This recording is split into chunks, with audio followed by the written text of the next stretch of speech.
আমি সবার লাস্টে কিনা এই প্রথমবার বাটারফ্লাই কেক বানাচ্ছি। গত কয়েক মাস আগে এই বাটারফ্লাই কেকটা অনেক বেশি ট্রেন্ডে ছিল, বাট আমার আসলে এই কেকের কোনো রকমের অর্ডার আসে নাই বিধায় আমারও বানানো হয়নি। কাস্টমার এবার বলেছিলেন যে আমার চয়েস মতো যাতে আমি একটা কেক তাকে মেক করে দেই।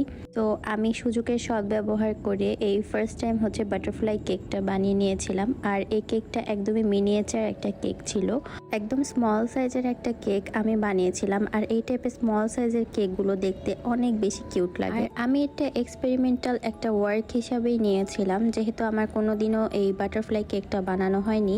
সো মিনিয়েচার কেকগুলো কিন্তু আপনারা সবাই অনেক বেশি লাইক করেন। সো আমি ভাবলাম কেননা এটাও একটা মিনিয়েচার বাটারফ্লাই কেক বানানো যায়। সো সেই ওয়াইজ আমি হচ্ছে এটা বানিয়ে নিয়েছিলাম। আর এই কেকটা কিন্তু একদমই 200 থেকে 300 গ্রাম হবে, হাফ পাউন্ডের মতো ওজন। আর আমি হচ্ছে পিন্টারেস্ট থিম থেকে অনেকগুলো বাটারফ্লাই কেক দেখেছি, অনেক সুন্দর সুন্দর ওয়ার্ক ছিল, বাট আমার কাছে আসলে এত টাইম ছিল না যে আমি এত সুন্দর সুন্দর ওয়ার্কগুলো করব। সো আমি আমার মতো করে একদম সিম্পল একটা কালারফুল কেক করার ট্রাই করেছি, পিঙ্ক অ্যান্ড পার্পলের মধ্যে। আর মিডলে হচ্ছে আমি কিছুটা গোল্ডেন ফয়েল দিয়ে কেকটাকে একটু হাইলাইট করার ট্রাই করছিলাম। আর গোল্ডেন ফয়েলটা দিলে কিন্তু যে কোনো কেকই অনেক বেশি হাইলাইট হয়। এই হচ্ছে মিনিয়েচার বাটারফ্লাই কেকের আউটলুক।